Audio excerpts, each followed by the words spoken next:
आप निश्चिंत रहिए, जब तक सब सेटल नहीं हो जाएंगे शुरू नहीं करेंगे।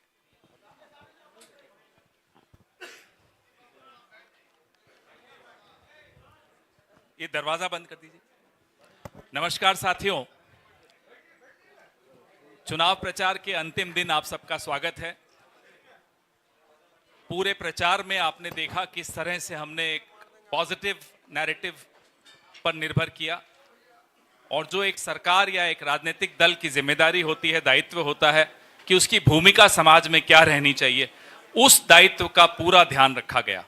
आज ज़्यादा समय नहीं बचा, मैं श्री राहुल गांधी से आग्रह करूंगा कि वो प्रेस वार्ता प्रारंभ करें।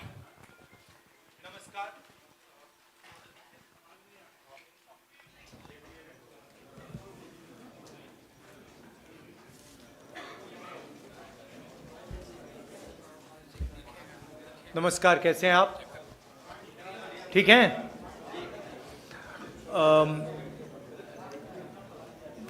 जैसे मैंने मुंबई में प्रेस कॉन्फ्रेंस किया, वैसे ही हम यहाँ प्रेस कॉन्फ्रेंस कर रहे हैं। विचारधारा की लड़ाई है।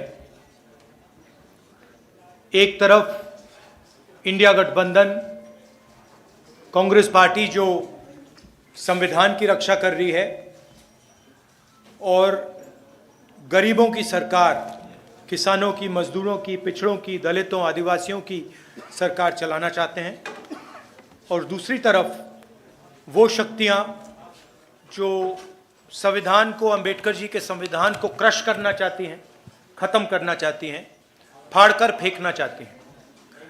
और ये उनके सीनियर नेताओं ने कहा है, ये सिर्फ मैं नहीं कह रहा हूँ, बीजेपी के सीनियर नेताओं ने, आरएसएस के सीनियर नेताओं ने कहा है कि वो कॉन्स्टिट्यूशन को रद्द करना चाहते हैं, बदलना चाहते हैं।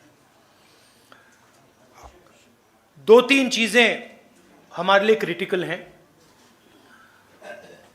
लोकसभा में मैंने कहा कि कांग्रेस पार्टी और इंडिया गठबंधन जाति जनगणना करवाएगी। हम ये पता लगाना चाहते हैं कि इस देश में पिछड़े वर्ग के कितने लोग हैं, दलित कितने हैं, आदिवासी कितने हैं, और उनकी भागीदारी कितनी है, कौन सी संस्थाओं में उनका पार्टिसिपेशन है, कॉरपोरेट इंडिया में क्या पार्टिसिपेशन है, जुडिशरी में क्या पार्टिसिपेशन है। तो मैंने स्वयं लोकसभा में कहा कि जाति जनगणना को हम करेंगे, और वहीं मैंने कहा कि जो 50% का आर्टिफिशियल बैरियर लगा रखा है, जहां 50% पर रिजर्वेशन को रोक रखा है, इस बैरियर को, इस दीवार को कांग्रेस पार्टी और इंडिया गठबंधन तोड़ के परे कर देगी। प्रधानमंत्री झूठ बोलते हैं और कहते हैं कि मैं रिजर्वेशन के खिलाफ हूं। मैं रिजर्वेशन के खिलाफ नहीं हूं, मैं रिजर्वेशन को 50% से ज़्यादा बढ़ाना चाहता हूं। और मैंने लोकसभा में प्रधानमंत्री को कहा कि आप बढ़ाइए। मैंने प्रधानमंत्री जी को कहा कि आप जाति जनगणना कीजिए, हम आपको पूरा सपोर्ट देंगे, और प्रधानमंत्री ने मेरा जवाब तक नहीं दिया। तो ये रियलिटी है। झारखंड में हमारी स्ट्रैटेजी है, फाउंडेशन उसका, यहाँ भी हम जाति जनगणना करेंगे और यहाँ भी हम रिजर्वेशन को बढ़ाएंगे, इंक्रीज करेंगे। एसटी के रिजर्वेशन को 26% से 28%, एससी रिजर्वेशन 10% से 12%, ओबीसी रिजर्वेशन 14% से 27%। हम ये कोशिश कर रहे हैं। बीजेपी के लोग इसको रोकते हैं, इसको रोक रहे हैं, इसको आगे नहीं जाने दे रहे हैं। हमारा जो मेन प्रोग्राम है, और मैं हर भाषण में कह रहा हूं कि नरेंद्र मोदी जी देश का धन, जमीन, जल, जंगल 3-4 बड़े अरबपतियों को देते हैं। अदानी जी को धारावी देने की कोशिश कर रहे हैं, 1 लाख करोड़ रुपए की जमीन है। झारखंड में अरबपतियों को माइंस, जमीन, जल, जंगल देते हैं। हम गरीबों की सरकार चलाना चाहते हैं, हम अरबपतियों की सरकार नहीं चलाएंगे। फाउंडेशन हमारा, हर महिला को बैंक अकाउंट में हर महीने 2,500 रुपए झारखंड की अगली सरकार देगी। ये हमारा फाउंडेशन है।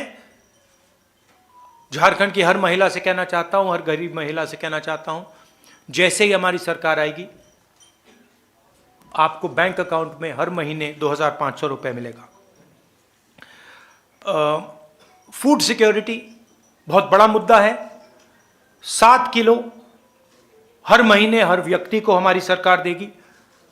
और गैस सिलेंडर के जो दाम नरेंद्र मोदी की सरकार ने बढ़ा रखे हैं उसको हम 450 रुपए का कर देंगे।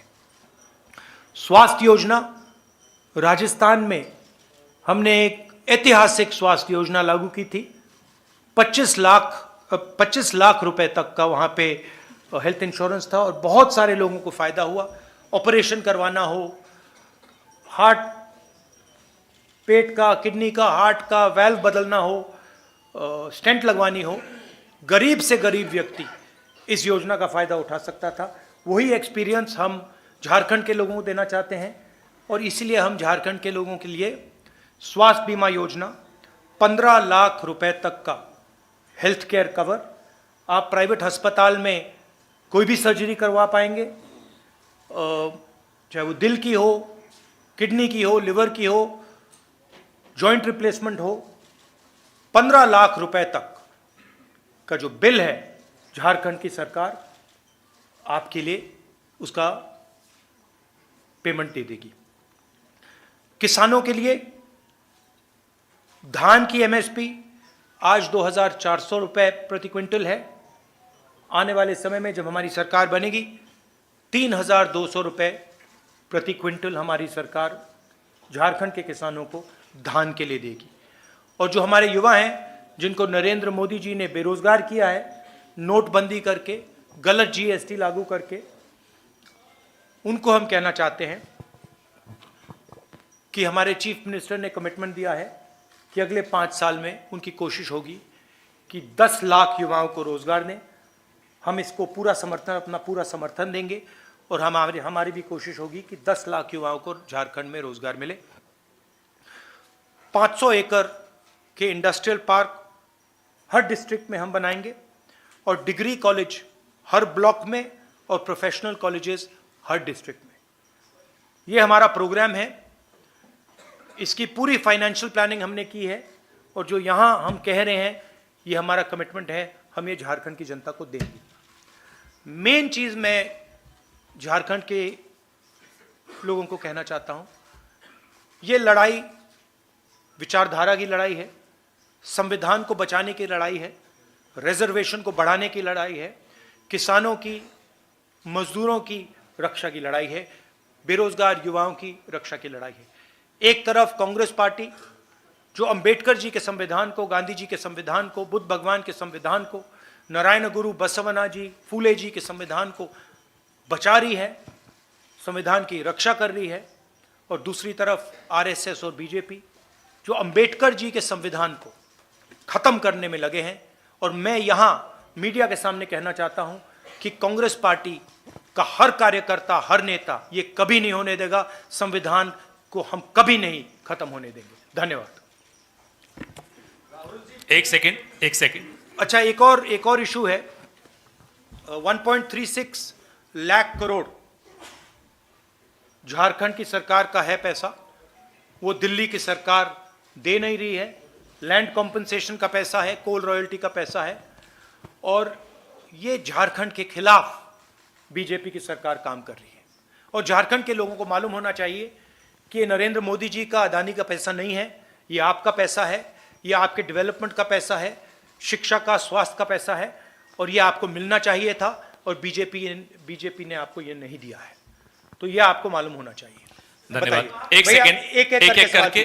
रवि सिसोदिया, ANI। माइक दीजिए आप थोड़ा। सिन्हा जी माइक पहले जल्दी माइक रखिए। सर, आज आखिरी दिन है प्रचार का, और अगर बात करें बीजेपी की तो बीजेपी का पहले नारा था बटेंगे तो कटेंगे। अब एक नया नारा आ गया, एक रहेंगे तो सेफ रहेंगे। एक रहेंगे तो सेफ रहेंगे। और आपका सवाल क्या है? वही नारे आपका सवाल है कौन सेफ रहेगा और कौन एक रहेंगे। मैं आपको बताता हूं, मैंने मुंबई में भी इसकी चर्चा की। हमने, पता नहीं आपने देखा, हमने वहां पे पूरा नारा समझाया सेफ दिखाया और सेफ के अंदर धारावी का मैप था। नरेंद्र मोदी जी का कहना है कि अगर अंबानी जी और नरेंद्र मोदी जी, अमित शाह जी एक रहेंगे तो वो सेफ रहेंगे, ये नारा है उनका। पूरा देश जानता है कि सरकार अदानी जी के लिए चलती है।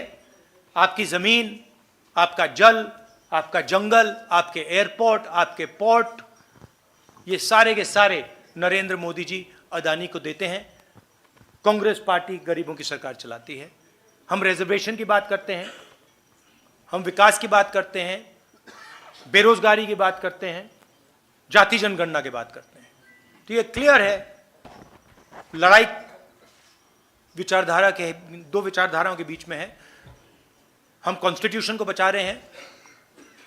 कॉन्स्टिट्यूशन में कहीं नहीं लिखा कि एक व्यक्ति को हिंदुस्तान के सारे एयरपोर्ट दिए जाए, एक व्यक्ति को झारखंड की जमीन, जल, जंगल दिया जाए, कहीं नहीं लिखा कॉन्स्टिट्यूशन में। तो ये लड़ाई है। विनोद ओझा, दैनिक भास्कर। नमस्कार राहुल जी, आपसे ये पूछना है कि पिछली सरकार ने, मतलब जेएमएम ने ये घोषणा की थी अपने, कहां दिख नहीं रहा है मुझे।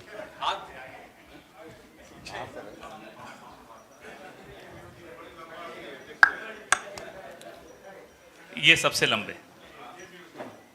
ये झारखंड सरकार ने, मतलब हेमंत सोरेन जी ने पिछली बार वादा किया था कि हम 5 लाख युवाओं को नौकरी हर साल देंगे। लेकिन इस मामले में और मामले में उन्होंने काफी काम किया है, इसमें दो मत नहीं है, लेकिन इस मामले में वो बिल्कुल ही पीछे रह गए, जबकि 5 साल का ये नहीं कहूंगा कि बिल्कुल पीछे रह गए हैं, काम हुआ है, मगर अगले 5 साल में एक्सेलरेटेड तरीके से काम होगा। हमारी सरकार, सब लोग जानते हैं कि जो बीजेपी की सोच है वो आदिवासियों के खिलाफ सोच है। झारखंड के चीफ मिनिस्टर को बीजेपी ने अरेस्ट किया है। झारखंड के चीफ मिनिस्टर को डराने की कोशिश की है, धमकाने की कोशिश की है, फॉल्स एलिगेशंस लगाए गए हैं और झारखंड के चीफ मिनिस्टर पीछे नहीं हटे हैं। और उनसे ये इसीलिए किया जा रहा है क्योंकि वो आदिवासी है। अंकित मिश्रा, पीटीआई। और बेरोजगारी का मेन जो बात है, और ये मैं हर प्रदेश में कहता हूं, जो आपने बेरोजगारी की बात उठाई, उसका मेन कारण है कि नरेंद्र मोदी की सरकार ने नोटबंदी की और गलत जीएसटी लागू की। और ये दो चीजें, ये योजनाएं नहीं हैं, ये डेवलपमेंट प्रोग्राम्स नहीं हैं, ये छोटे व्यापारियों को, स्मॉल और मीडियम बिजनेसेस को मारने के हथियार हैं। और ये नरेंद्र मोदी जी ने इसलिए किया है क्योंकि जो छोटे बिजनेस वाले हैं, छोटे व्यापारी हैं, स्मॉल मीडियम बिजनेस वाले हैं, जो इनोवेशन करते हैं, जो रोजगार देते हैं, वो खत्म हो जाए और अदानी, अंबानी जैसे अरबपति चाइना का माल हिंदुस्तान में बेचे। तो ये नेशनल लेवल में इशू है और झारखंड की सरकार काम कर रही है, मगर माहौल बीजेपी के लोगों ने और पूरा स्ट्रक्चर बीजेपी के लोगों ने तोड़ रखा है। तो सच्चाई ये है कि हिंदुस्तान चाहे भी तो रोजगार पैदा करना आसान नहीं है, क्योंकि बैंक के दरवाजे स्मॉल और मीडियम बिजनेस के लिए बंद हैं, बैंक के दरवाजे अरबपतियों के लिए खुले हैं। 1 लाख करोड़ रुपया, 16 लाख करोड़ रुपया अरबपतियों का कर्जा माफ हुआ है।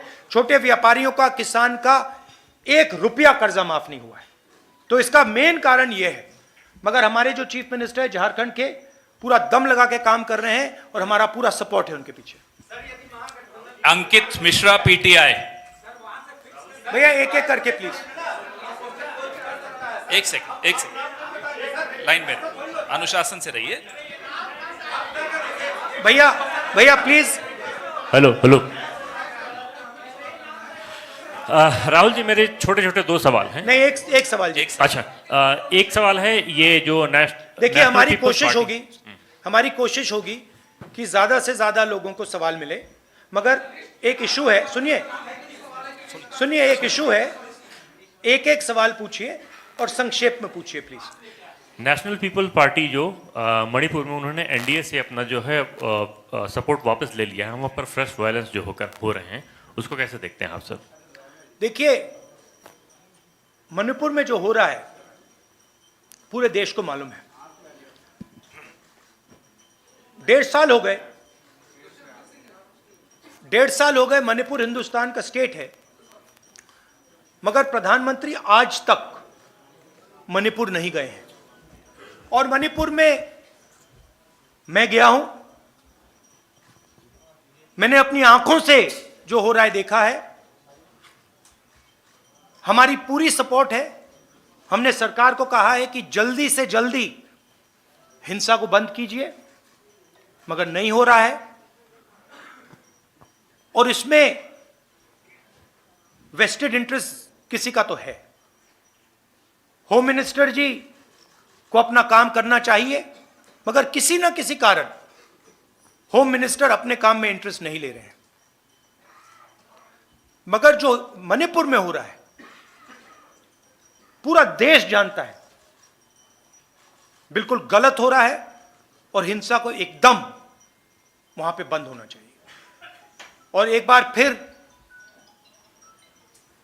शांति आनी चाहिए। और जो मैंने कहा भारत जोड़ो यात्रा में, जो मैंने कहा 4000 किलोमीटर हम चले, कन्याकुमारी से कश्मीर, नफरत के बाजार में मोहब्बत की दुकान। हमने मैसेज दिया कि अगर आप नफरत फैलाओगे तो आग लगेगी। और बीजेपी के लोगों ने नफरत फैलाई है और इसीलिए आग लगती है। आग को सिर्फ कांग्रेस पार्टी मिटा सकती है, क्योंकि हम मोहब्बत की बात करते हैं, भाईचारे की बात करते हैं और हम नफरत को मिटाते हैं। और भाषण में मैं कहता हूं, नफरत को नफरत नहीं हरा सकती है, नफरत को नफरत से नहीं काटा जा सकता है। इसीलिए हम कहते हैं मोहब्बत की दुकान खोलेंगे। SRP Mukesh, Times of India. Sir, Mahagathbandhan की सरकार बनती है तो जैसा आपने बताया कि जो योजना है वो फ्री की जो योजना है, उसके लिए यदि केंद्र फंड नहीं करती है तो ऐसे में तो आम जन पे ही लोड पड़ेगा, तो आप पैसा कहां से लाएंगे? नहीं, सबसे पहले ये फ्री की योजना नहीं है, ये न्याय की योजना है। अगर आप जब अंबानी जी को, अदानी जी को 16 लाख करोड़ रुपया दिया जाता है तो मीडिया में कोई नहीं कहता कि ये फ्री की योजना है, तब आप कहते हो विकास की योजना है, विकास हो रहा है, देखो देखो अदानी जी का 16 लाख करोड़ रुपया माफ हो गया, देखो कैसा विकास हो रहा है। आप कहते हो, आप लोग कहते हो, मैं नहीं कहता हूं। और जब महिलाओं को हम लाखों रुपए नहीं, 2500 रुपए, 3000 रुपए देते हैं तो आप कहते हो फ्री की योजना है। क्यों? या तो आप कहिए कि वो भी फ्री का है, या फिर आप कहिए ये भी विकास की योजना है। पहली बात यह है। दूसरी बात, झारखंड के पास भी पैसा है, यह नहीं है कि झारखंड के पास बजट नहीं है। उस बजट से हम अपनी योजनाएं चलाएंगे। मगर हमने सरकार से विनती की है कि जो झारखंड का पैसा आपके पास पड़ा हुआ है, वो पिछड़ों का पैसा है, दलितों का है, आदिवासियों का है, किसानों का है, मजदूरों का है, वो वापस दीजिए। वो आपका नहीं है तो वापस दीजिए। और उस पैसे का भी हम प्रयोग करेंगे, हम दबाव डालेंगे। मैं पार्लियामेंट में बोलूंगा कि झारखंड का पैसा भेजिए और उसका भी प्रयोग होगा। मगर ये जो आप कहते हैं फ्री की योजना, ये गलत शब्द है और मैं इसको सच बोलूं तो थोड़ा डिसरिस्पेक्टफुल है, क्योंकि आप अदानी को फ्री नहीं बोलते हो और जब हम किसानों का कर्जा माफ करते हैं तो कहते हैं फ्री। हम मजदूरों को की मदद करते हैं, मनरेगा करते हैं, का पैसा देते, कहते हो फ्री। फ्री नहीं है। I am Mukesh from Times of India. You talk about caste census, but in 2011 there was a survey about this, and even BJP says that Congress doesn't have any blueprint. Do you have any blueprint? If you do a caste census, how will What's your question? आप caste census की बात कर रहे हैं, BJP कहती है कि कांग्रेस के पास कोई ब्लूप्रिंट नहीं है अगर कास्ट सेंसस हो भी जाए कि कैसे रिजर्वेशंस को उसको बढ़ाएगा. Do you have any blueprint for that? So, first of all, UPA and Congress came out with the idea of a caste census. And I consider it a mistake that we did not implement it then. I consider it a mistake. We have a government in Telangana and we have a government in Karnataka. We are doing a detailed exercise, a public exercise, where we are having a conversation with different stakeholders in Telangana, and we are preparing the questions of the caste census through a public discussion. We have a very clear vision for the caste census, and I guarantee you that when we implement the caste census, which we will do, as I have committed in the Lok Sabha, and we will do in Jharkhand, it will be a huge step in the transformation and the development of this country. What is the blueprint and what is the idea? It's a beautiful idea. The idea is that today, 50%, approximately 50% of our population is from the OBC community. Approximately 15% is from the tribal, from the Dalit community, who have been disrespected for thousands of years, who have been called untouchables for thousands of years. And then there is the Adivasi community, 8%, who the BJP is trying to call Vanvasis. They are not Vanvasis, they are Adivasis. Right? Now, the problem is that these people do not have access to power. In fact, if I look at my media friends, look at the media companies, look at the owners of the media companies, there are no Adivasis, there are no Dalits, there are no backward caste people. It's the same in the judiciary, it's the same in the government. You look at all the senior positions in the government, you will not find an Adivasi, you will not find a Dalit, you will not find a backward man or woman. Right? So what are we going to do in the caste census? First of all, we're going to find out exactly what is the population of these communities. What is the population of Dalit community, tribal communities, OBC communities, different communities within these communities. Then we are going to do an institutional survey. So then we are going to say, okay, now what is the participation of these people in the government of India, in the institutions of India, in institutions like the Fourth Estate, media, corporate India. We're going to check where are these people. Do they actually exist? Do they have power? We are also going to check how much of India's wealth is controlled by the Adivasis. How much of India's wealth is actually in Adivasis' hands? How much of India's wealth is actually in backward OBC communities' hands? How much of India's wealth is in Dalit hands? And then we will have a blueprint. We will have what in the 21st century is called gold data. We will have the data with which to make accurate, precise decisions. We will know that when 16 lakh crores are forgiven for 25 businessmen, that is money that has come from GST, that there is not a single OBC, not a single Dalit, not a single tribal person who got that money. This will become transparent, clear, it will be beautiful. Every person in India will know what access I have to power. How much, how is the wealth distributed, who has it? Right? When you go to a doctor, when you have an injury, you go to a doctor and he says to you, I think your leg is broken. Let's do an X-ray. What is he doing? He's getting data on your leg. He's checking, is there actually a break? Where is that break?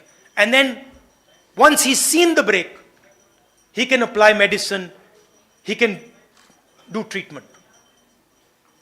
Caste census is going to give us the data to think about development in India effectively. And we have spent hours and hours and hours and hours coming out with the blueprint. We have it. So, and the BJP people have no idea even how to do this, even if they wanted to do it. Rahul ji, मैं संजय नीतीश हूँ India Ranjan, TV follow से। up. Rahul ji, Sanjay Ranjan. Sorry main बात हिंदी में, क्योंकि मैंने अंग्रेजी में सवाल अंग्रेजी में पूछा था, तो मैंने अंग्रेजी में बोल दिया, हिंदी में भी बोलना है। नहीं चलेगा, बोलना है। देखा ना आपने वो थोड़ी मतलब मीडिया वाली बदमाशी शुरू कर दी। एनडीटीवी के हो? एनडीटीवी हाँ वही था, एनडीटीवी है। पकड़ लिया देगा? नहीं, एनडीटीवी नहीं चाहता कि मैं हिंदी में बोलूं। जाति जनगणना की बात अंग्रेजी में बोलिए। नहीं, देखिए, इन्होंने हमसे पूछा कि जाति जनगणना का ब्लूप्रिंट क्या है, तो मैं बताना चाहता हूं। देखिए, तेलंगाना में और कर्नाटक में हमारी सरकार है, और वहां पे हम जाति जनगणना के कॉन्सेप्ट को डेवलप कर रहे हैं। तेलंगाना में हम जनता के साथ डिस्कशन करके जो हमारे कास्ट सेंसस में सवाल जाएंगे, वो सवाल हम डेवलप कर रहे हैं, और बहुत बेहतरीन सजेशंस आ रहे हैं, जनता से आ रहे हैं, और हम लाखों लोग से डिस्कशन कर रहे हैं। जाति जनगणना का आइडिया मैं आपको बताना चाहता हूं, झारखंड के युवाओं को बताना चाहता हूं। देखिए, हिंदुस्तान में कम से कम 50% पिछड़े वर्ग के लोग हैं। कोई जानता नहीं कितने हैं, और जो पिछड़े वर्ग के युवा हैं, मैं आपसे बात कर रहा हूं, आपकी आबादी कोई जानता नहीं है, आपकी भागीदारी भी कोई जानता नहीं है।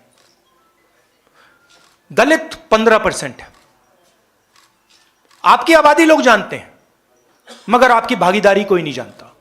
आपका पार्टिसिपेशन कितना है, पावर स्ट्रक्चर में आप कितने लोग हो, कोई नहीं जानता। आदिवासी 8%, बीजेपी आपको वनवासी कहती है, इंसल्ट है, अपमान है आपका। आप 8% आपकी आबादी, भागीदारी कोई नहीं जानता। मगर जब मैं मीडिया के मित्रों को देखता हूं, कॉर्पोरेट इंडिया को देखता हूं, जुडिशरी को देखता हूं, प्राइवेट अस्पताल, प्राइवेट यूनिवर्सिटी, प्राइवेट कॉलेजेस, इनके मालिकों की लिस्ट देखता हूं, मुझे ना कोई आदिवासी दिखता है, ना कोई दलित दिखता है, ना कोई पिछड़े वर्ग का दिखता है। मीडिया के आप सबसे बड़े पत्रकारों की लिस्ट निकालिए, एंकर्स की लिस्ट निकालिए, वहां आपको आदिवासी नहीं मिलेगा, दलित नहीं मिलेगा, पिछड़े वर्ग का कोई नहीं मिलेगा। तो सवाल यह है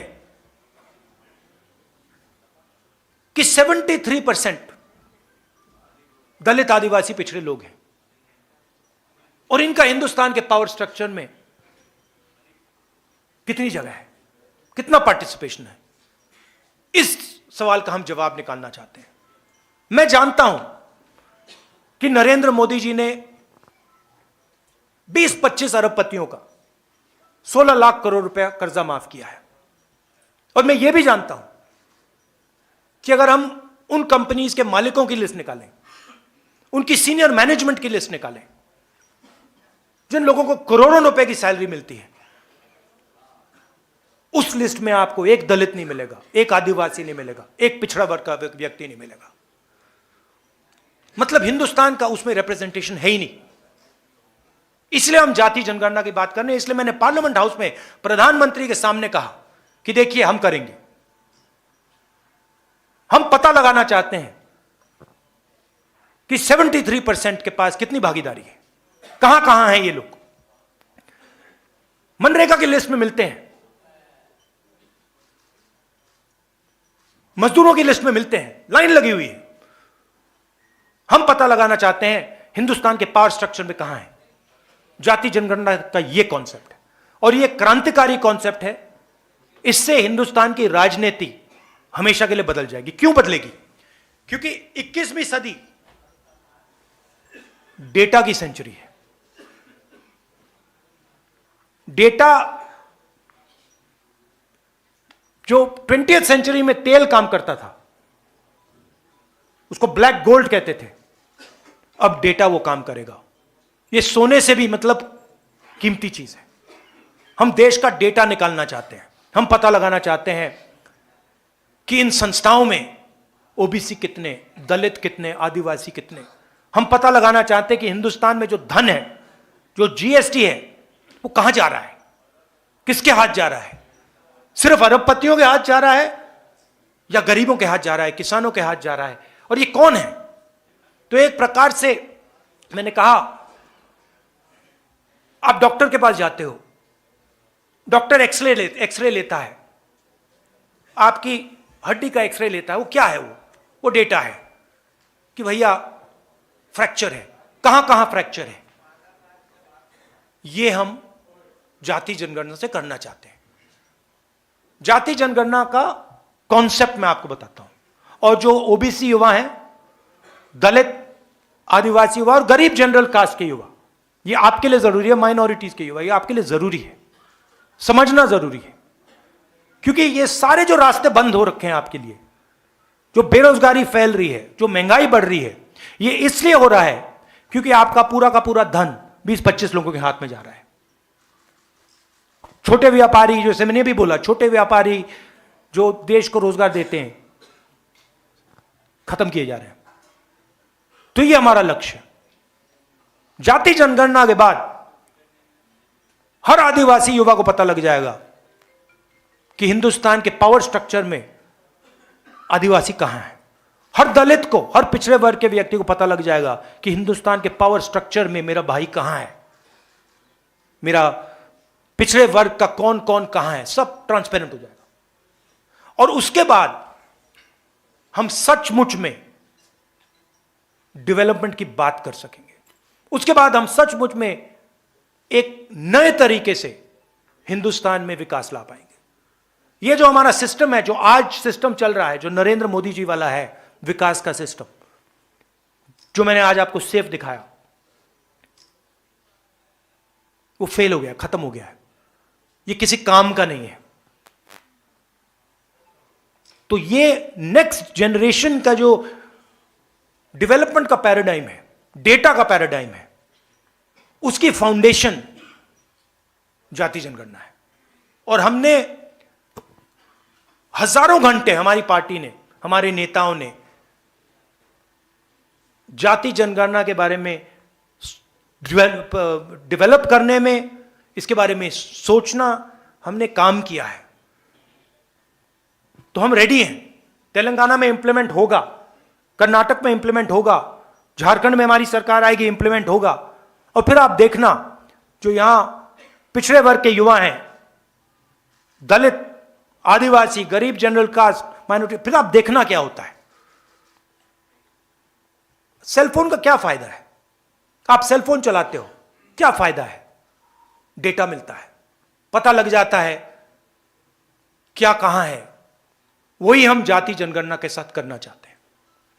राहुल जी, संजय पीएम रंजन, और अडानी follow के up। रिश्ते को लेकर आप लगातार सवाल उठाते रहे हैं। आज एक पोस्टर के जरिए भी मुंबई में आपने बातें रखी है, यहां भी आपने बातें रखी हैं। बीजेपी की प्रतिक्रिया इस पर आ गई है। बीजेपी ने कहा है कि अभी हाल ही में तेलंगाना में रेवंता रेड्डी की सरकार ने करोड़ों रुपए के निवेश करवाए अडानी से। इससे पहले तमाम दूसरे कांग्रेस शासित जो राज्य हैं वहां भी निवेश होते रहे।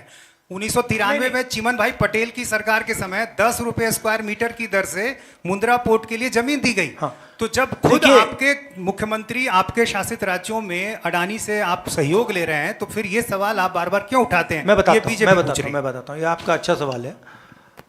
देखिए, एक चीज होती है ड्यू प्रोसेस, ठीक है। ड्यू प्रोसेस को फॉलो करना और ड्यू प्रोसेस को तोड़ना दो अलग चीजें हैं। मुंबई एयरपोर्ट जिसका था, उस पर सीबीआई की इंक्वायरी होती है, ईडी का प्रेशर लगता है, इनकम टैक्स डिपार्टमेंट आता है, उसको डराकर धमकाकर उससे एयरपोर्ट छीनकर अदानी को दिया जाता है। हिंदुस्तान के जो बाकी एयरपोर्ट्स हैं, दूसरे बिजनेसेस को कहा जाता है कि तुम टेंडर नहीं करोगे, उनको परे कर दिया जाता है। ये लोग आते हैं हमारे पास, हमें बताते हैं एयरपोर्ट्स दे दिए, पोर्ट्स दे दिए, धारावी 1 लाख करोड़ रुपए की जमीन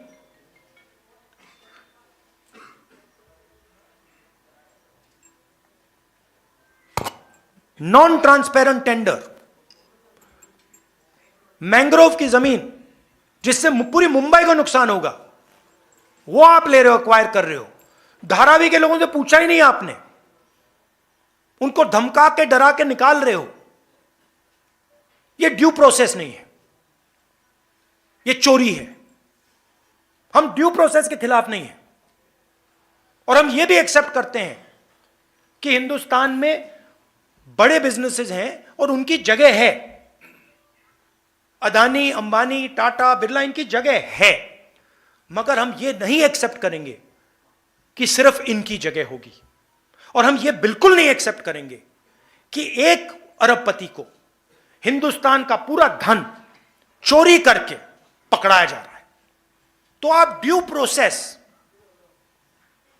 ठीक है, जो ड्यू प्रोसेस है उसके हम खिलाफ नहीं है, मगर फेक प्रोसेस, धमकी, सीबीआई, ईडी, सरकार के एमएलए को, अदानी जी कहते हैं, वो महाराष्ट्र में कहा जाता है कि राजनीतिक मीटिंग में जहां निर्णय लिया जा रहा था, महाराष्ट्र को गिराने का निर्णय लिया जा रहा था, उस मीटिंग में अमित शाह बैठे थे, उस मीटिंग में अदानी बैठा था। क्यों?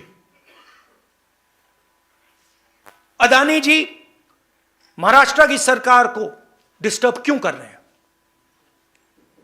इसके खिलाफ है। लोगों ने एमएलए चुने हैं, आप करोड़ों रुपए देकर डेमोक्रेटिक प्रोसेस को तोड़ रहे हो।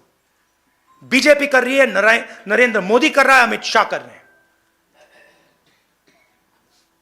एक है तो सेफ है का यही मतलब है, इसके खिलाफ है। अब अगर ड्यू प्रोसेस में अंबानी जी आए, अदानी जी आए, तो हम उसके खिलाफ नहीं, हम खिलाफ हो ही नहीं सकते, क्योंकि वो हिंदुस्तान का कानून है। मगर जब आप ड्यू प्रोसेस को तोड़ रहे हो, एक व्यक्ति को airport, port, storage, highway, defence industry सारा पकड़ा रहे हो, एक के बाद एक, एक के बाद एक, एक के बाद एक, इसके हम खिलाफ हैं, क्योंकि ये एंटी नेशनल काम है। धन्यवाद साथियों। राहुल जी, जवाब राहुल जी, चलेगा? एक सवाल ये है, जवाब अभी- चला? राहुल जी, अभी एक सेकंड, अभी राहुल जी को अब आगे भी जाना है। राहुल जी, तो सिर्फ आप एक सवाल है। प्रेस वार्ता को यहीं समाप्त झारखंड करने- का जो युवा आपका मतदाता बहुत-बहुत है, धन्यवाद। मैं संजय कि आप रंजन यहाँ बोल रहा हूँ आए। सर, आपने नाम पुकारा है, मेरा सवाल आपकी है। बारी उन्होंने ले ली तो अब क्या अब सर मेरी गलती Thank नहीं है you. इसमें। Rahul ji, thank you very much. Rahul ji, एक सवाल जो युवा मतदाता है,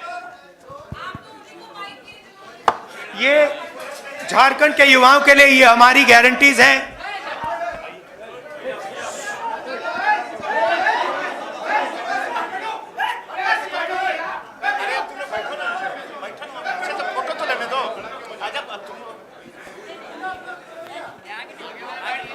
थैंक यू।